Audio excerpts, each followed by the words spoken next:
हंस हंस तोरे चरण धोले, सतगुरु दीन दयाला।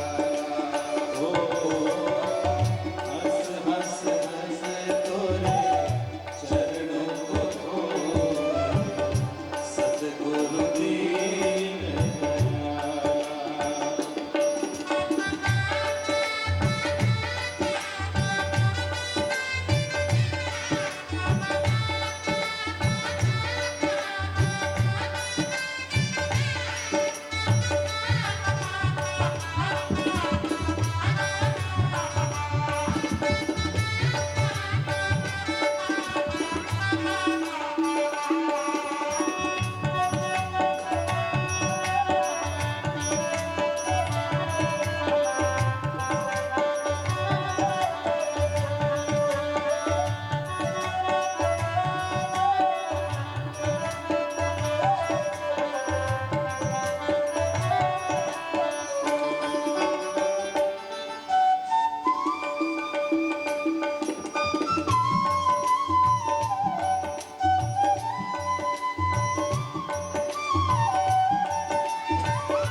वत्सल भगवान की जय। सुमिर सुमिर सुमिर नाम जीवा। जहां देखिए नानक देव जी भी कह रहे हैं, हे जीवो, अपना कल्याण करना चाहते हो कलयुग में तो सुमिरन करो। चैतन्य महाप्रभु ने क्या कहा? हरेर नाम हरेर नाम हरेर नामैव केवलम कलौ नास्तेव नास्तेव नास्तेव गतिरन्यथा। ये ट्रेन आगे कब बढ़ती है? कौन सी झंडी दिखलाई जाती है? बोलिए। हरी। हाँ, हरी झंडी हो, ग्रीन सिग्नल हो गए, हरी झंडी हो गई तो आगे बढ़े ट्रेन, और लाल हो जाए तो रुक जाए। तो हमारे ब्रज के संत कहते हैं जैसे ग्रीन सिग्नल, हरी झंडी से ट्रेन आगे बढ़ती है, तो हे मनुष्य तू भी हरि नाम की झंडी दिखाते रहे जीवन में और आगे बढ़ता है।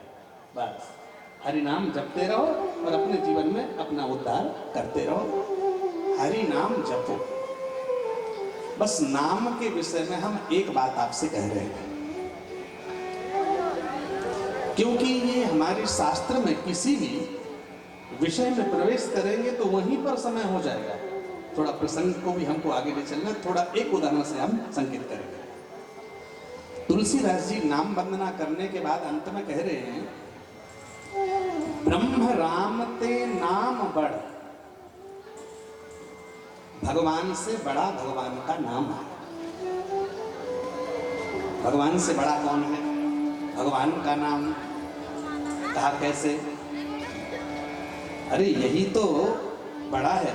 प्रमाण देखिए, वो कह रहे हैं, कितना सुंदर कह रहे हैं, ब्रह्म राम ते नाम बड़, बरदायक बरदानी, रामचरित सतकोटि महा, ये महेश जी जानी।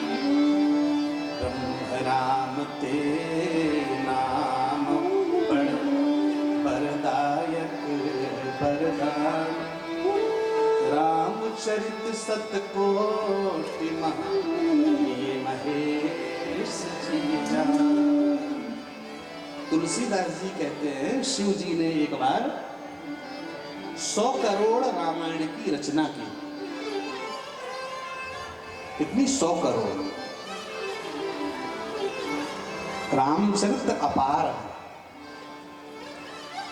राम नाम जो है वो केवल दशरथ जी के पुत्र श्री राम का नाम ही राम नहीं, राम जन्म के पहले भी दुनिया में राम नाम था। भ्रम में मत रहिए कि राम नाम तो राम दशरथ वशिष्ठ जी ने राम नाम रखा है तो इसके बाद ही राम नाम आया है। नहीं, राम जन्म के पहले समाज में राम नाम जपा जाता था। प्रमाण, घनसौर के इस प्रांगण में बैठे हुए भक्तों से हम पूछ रहे हैं, प्रहलाद जी किस युग के भक्त हैं? सतयुग, त्रेता, द्वापर, किस युग के भक्त हैं? प्रहलाद जी सतयुग के भक्त हैं। और सतयुग के भक्त थे प्रहलाद जी, किस नाम को जपते थे? भगवान का कौन सा नाम जपते थे प्रहलाद? राम। तो राम जी का जब अवतार त्रेता में हुआ है और प्रहलाद तो सतयुग में है, तो सतयुग का भक्त त्रेता में अवतार हुए प्रभु श्री राम का नाम कैसे जप रहा है? इसका तात्पर्य ये है, राम अवतार तो बाद में हुआ लेकिन राम नाम पहले से। इसलिए विष्णु पुराण का सिद्धांत है, राम नाम जपताम कुतो भयम। मेरे पिता, जो इस दुनिया में राम नाम जपता है वो धीरे धीरे अभय हो जाता है। आप मुझे शस्त्रों के द्वारा मारने की कोशिश करो, अग्नि में डाल दो, समुद्र में डाल दीजिए, विष दे दीजिए, कुछ भी कीजिए, लेकिन मुझे अपने भगवान नाम पर भरोसा है, इसलिए मैं निर्भय हूँ। राम नाम जपताम कुतो भयम, राम नाम मेरी रक्षा कर रहा है। तो एक बार राम नाम कितनी महिमा, इस उदाहरण से आप लोग को समझ में आएगा। एक बार भगवान शंकर ने 100 करोड़ रामायण की रचना की। तो जैसी रचना की तो उसी क्षण हुआ क्या, देवता लोग, ऋषि लोग और पितर, ये तीनों सामने खड़े हो गए। हे प्रभु, आपकी इतनी सुंदर रचना है, ये ज्ञान हमें मिल जाए। तो संत कहते, भगवान शंकर ने देखा कि देवता आए हुए हैं, ऋषि मुनि आए हुए हैं और पितर लोग आए हुए हैं, तो 100 करोड़ रामायण का विभाजन किया। तो 33 करोड़ रामायण देवताओं को दी, 33 करोड़ रामायण ऋषि मुनियों को दी, 33 करोड़ रामायण पितरों को दी। कितनी हो गई? 99। अब 1 करोड़ बचे। तो 1 करोड़ बचे तो देवताओं ने सोचा, ऋषि मुनियों ने सोचा, पितरों ने सोचा, एक को बचा कर रखा है, मतलब कोई विशेष बात है इसमें। तो लेकर के गए नहीं, पुनः हाथ जोड़कर खड़े हो गए। बोले प्रभु, आपने जो 1 करोड़ श्लोक वाली जो रामायण है वो भी हमको दीजिए। तो भगवान शिव ने पुनः तीनों का बंटवारा किया। 1 करोड़ का बंटवारा करने लगे तो कैसे? 33 लाख देवताओं को श्लोक वाली रामायण, 33 लाख वाले ऋषि मुनियों को और 33 लाख पितरों को, 99 लाख हो गए। बोले चले जाइए। अब तो ये तीनों मिलकर विचार करने लगे कि 33 तो हमको दे दिया, 99, लेकिन 1 लाख श्लोकों वाला कौन सा ग्रंथ अपने पास रखे हैं, कोई ना कोई विशेषता होगी। तो पुनः खड़े हो गए। बोले प्रभु, इसका भी बंटवारा कर दीजिए, 1 लाख बचे हैं आपके पास। तो शिव जी तो औढ़रदानी है, 1 लाख श्लोकों का बंटवारा करने लगे तो 33,000 देवताओं को दे दिया, 33,000 ऋषियों को दे दिया और 33,000 पितरों को दे दिया। तो 99,000 हो गए। इनका भी बंटवारा कर दिया, 1,000 शिव जी ने अपने पास रखा। देवता सोचे कि 1,000 बचाकर रखा है, ये कोई विशेष होगा। तो पुनः तीनों खड़े हो गए और कहा इनका भी बंटवारा कर दीजिए। तो भगवान शिव ने जो 1,000 श्लोक थे उनका भी बंटवारा किया। तो 300 देवताओं को दे दिया, 300 ऋषि मुनियों को, 300 पितरों को दे दिया। कितने हो गए? 900। अब 100 श्लोक बचे। तो इन तीनों ने सोचा जो 100 श्लोक बचाए हैं वो बड़े मार्मिक होंगे, तो और मिल जाता तो अच्छा होता। देखिए, कभी ज्ञान से तृप्त नहीं होना चाहिए। जो व्यक्ति ज्ञान से तृप्त हो जाता है, जीवन में ज्ञान से, कभी भी ज्ञान से तृप्त मत हो, उत्तरोत्तर और ज्ञान हमें मिले ऐसा प्रयास करो। ठीक है, आप पढ़े लिखे हो, समझदार हो, बहुत कुछ जानते हो, आप बहुत कुछ जानते हो लेकिन सब कुछ नहीं जानते हो। इसको समझ लीजिए, मैं बहुत कुछ जानता हूं लेकिन सब कुछ नहीं जानता। इसलिए अपने आप को अति श्रेष्ठ मानना भी कभी कभी हानिकारक होता है। तो ज्ञान सदैव उसके पिपासु होना चाहिए। अच्छा चलिए, हम एक उदाहरण आपको दे रहे हैं। आपके बैंक में 10 लाख रुपए हो और आप पैदल चल रहे हो और चलते चलते 100 का नोट मिल जाए तो उसको उठाओगे कि छोड़ दोगे?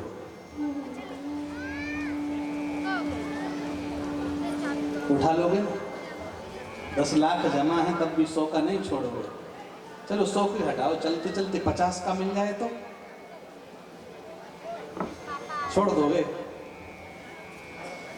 चलो 50 का हटाओ, चलते चलते 10 का ही मिल जाए तो भी नहीं छोड़ोगे। तो चाहे लाखों रुपए करोड़ों रुपए भी जमा हो, लेकिन रास्ते में 10 का नोट मिल जाए तो उसको भी उठा लोगे आप, और उठा लेना चाहिए। जो ऐसे ही रास्ते में पड़ा हुआ है उसको पैरों में नहीं पड़ने देना चाहिए। तो इसी तरह संत कहते हैं कि आपके पास करोड़ों रुपए भी हो लेकिन रास्ते का 50 का नोट उठा लेते हो। ऐसे ही आपने जीवन में कितना पढ़ा लिखा है, कितना ज्ञान आपके पास भरा है, लेकिन जीवन के रास्ते में थोड़ा बहुत कहीं ज्ञान मिले तो उसको भी उठा लेना चाहिए। आप कितने पढ़े लिखे, कितने सब कुछ, लेकिन कुछ मिल रहा हो तो उठाने में क्या है? तो 100 श्लोक जब बचे तो ये तीनों देवता, ऋषि मुनि और पितर लोग पुनः खड़े हो गए, प्रभु इसको भी बांट दीजिए। तो अवधर दानी ने फिर 33 श्लोक पुनः बांट दिया। 33 देवताओं को, 33 ऋषि मुनियों को, 33 पितरों को। अब कितना बचा? 1 श्लोक। तो शिव जी ने सोचा अब तो एक ही बचा है, अब तो ये सब लेकर के चले जाएंगे। लेकिन पुनः हाथ जोड़कर खड़े हो गए कि 1 श्लोक कोई काम का होगा, कृपा कर दीजिए प्रभु। तो इसमें 1 श्लोक कौन सा महान है जो शिव जी ने बचा कर रखा? तो पुनः हाथ जोड़कर खड़े हो गए तो प्रभु द्रवित हो गए। भगवान शिव ने कहा जो श्लोक मेरे पास है वो अनुष्टुप छंद का श्लोक। अनुष्टुप छंद में 30 अक्षर होते हैं। मैं इन 30 अक्षरों वाला अनुष्टुप छंद का जो श्लोक है उसका भी बंटवारा कर देता हूँ। तो 10 अक्षर देवताओं को दे दिया, 10 ऋषि मुनियों को दे दिया, 10 पितरों को दे दिया। तो 32 अक्षरों वाले में 10-10 बांट दिया तो कितना बचा? 2। अब शिव जी ने कहा अभी तक जितना भाग था वो बांटने योग्य था, अब ऐसा ये तो आप ले लो, लेकिन जो बचा हुआ 2 अक्षर है इसको मैं किसी को नहीं दूंगा, इसको अपने पास ही रखूंगा। तो तुलसीदास जी महाराज कहते सब कुछ दे दिया। ब्रह्म राम ते नाम बड़ वरदायक वरदान, रामचरित 7 कोटि महा लिए महेश जी जाए। बोले मैं सब कुछ दे सकता हूँ लेकिन जीवन में राम नाम को नहीं दे सकता। उस राम नाम को अपने पास रख लिया। इसलिए शिव जी 24 घंटे राम नाम जपते, दुनिया का प्रलय करते हैं, दुनिया को सब कुछ देते हैं। तुम पुनि राम राम दिन राति, दिन रात जपते। अच्छा, 24 घंटे में हमारी कितनी श्वासें निकलती हैं? 23,600। 24 घंटे में हमारी श्वास कितनी निकलती है? 23,600। ये विज्ञान सम्मत सिद्धांत है और शास्त्र सम्मत सिद्धांत है। 23,600 श्वासें सामान्य रूप से हमारे शरीर से निकलती है और बाहर जाती है, अंदर जाती है। तो शिव जी तो 24 घंटे जपते, लेकिन घनसोर में बैठे हुए मेरे भाई बहन, जिनके कानों तक ये हमारी आवाज जा रही है और शब्दों पर यदि दृष्टि हो, थोड़ा भी जा रही हो तो ध्यान कीजिए, 23,600 श्वासें 24 घंटे में निकलती हैं। तो कम से कम आप शिव जी की तरह नहीं जप सकते, तो कम से कम 1000 श्वासों में तो भगवान नाम होना ही चाहिए। 1000 श्वासें नहीं तो 500 श्वासों में भगवान नाम तो होना चाहिए। अरे 500 नहीं तो 200 श्वासों में भी भगवान नाम होना चाहिए। अरे 200 श्वासों में नहीं तो 100 श्वासों में भगवान नाम होना चाहिए। 100 में नहीं तो कम से कम 51 श्वासों में तो भगवान नाम होना ही चाहिए। अपना कल्याण चाहते हैं तो बस भगवान नाम का आश्रय। इसीलिए 72 चौपाइयों में संत तुलसीदास जी ने भगवान के नाम की वंदना की और अंत में उन्होंने एक वाक्य कह दिया, क्या?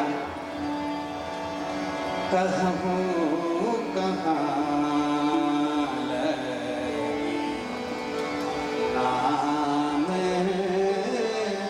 बड़ाई, कहूँ कहाँ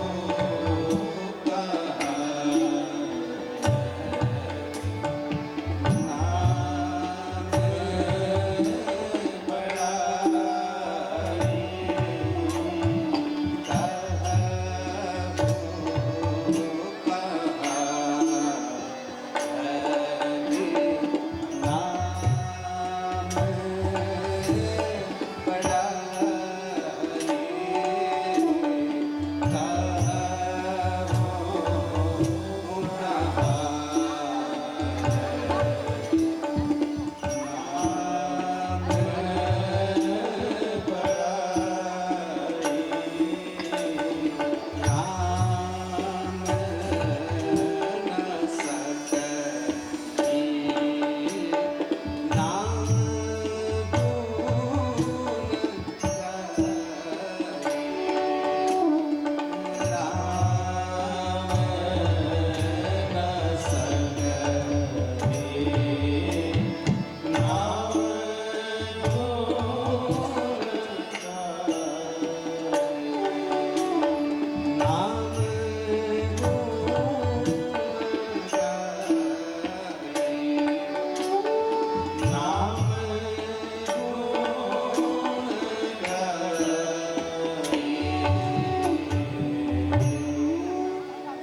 मैं भगवान के नाम की प्रशंसा करूं कि राम जी भी अपने नाम की महिमा का वर्णन नहीं कर सकते। भगवान सब कुछ कर सकते हैं, लेकिन अपने नाम की महिमा का वर्णन भगवान भी नहीं कर सकते। कहूँ कहाँ लगी नाम बड़ाई, राम न सकहि नाम गुण गाई। राम जी भी अपने नाम की महिमा का वर्णन नहीं कर सकते। इसलिए हे कलयुग के जीवो, यदि अपना कल्याण चाहते हो तो भगवान के नाम को जपो। चलते फिरते उठते बैठते भगवान नाम जपने से धीरे धीरे हमारे विकार दूर होंगे, हमारे अंदर साधुता आएगी, निर्मलता आएगी और हम उन्हीं वस्त्रों से संत बनने लगेंगे। संत बनने के लिए घर नहीं छोड़ना पड़ेगा। भगवान नाम जपते जपते, साड़ी पहने हुए, धोती पहनते हुए, ऑफिस में बैठे बैठे, दुकान में बैठे बैठे, खेत में काम करते करते, झाड़ू लगाते लगाते, घर के बर्तन साफ करते करते मेरा जीवन साधुओं का जैसा हो जाएगा जो भगवान नाम जपेगा। इसलिए नाम की वंदना की गई है। अब आइए, नाम वंदना के बाद यहां से राम कथा का प्रारंभ होता है। रामचरितमानस में राम जी की कथा के पहले शिव जी की कथा है। शिव की कथा है। इसका तात्पर्य ये है, शिव और राम में कोई भेद नहीं है। इसलिए राम कथा के पहले शिव जी की कथा का वर्णन किया है। रावण की सबसे बड़ी गलती यही हुई। रावण ने शिव जी को तो अपने सिर काटकर चढ़ाया, लेकिन राम जी का विरोध किया। यही रावण का सबसे बड़ा दुर्भाग्य था। इसलिए इस दुनिया में हर दशहरा को प्रतीक के रूप में रावण जलाया जा रहा है।